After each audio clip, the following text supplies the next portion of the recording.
Thank you. Rod, akin yung ID mo. Gaya ng karamihan sa mga ilaw ng tahanan, hands-on din daw si Marian Rivera pagdating sa kanilang finances at monthly bills. Ang pagiging wais sa paghawak ng pera, natutunan daw niya sa kanyang mama at lola. May notebook talaga ako na nakadikit lahat doon na Meralco bill, Maynila, tapos may total pa yan kung magkano monthly. So may ganun talaga akong proseso. At dahil Women's Month ngayong March, ni-reveal naman ni Marian kung sino-sino ang kanyang women role models.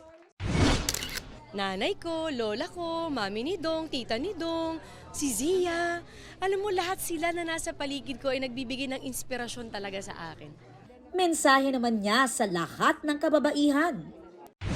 Manatili kayong matatag, manatili kayong maganda, manatili kayong, alam niyo, mahalin yung sarili niyo at huwag niyong pababayaan. Kasi, alam mo, at the end of the day, kailangan mahal muna natin ang buo yung sarili natin bago tayo magmahal ng iba. Sila na pwede mong bilhin. Tapos sa pampas niya.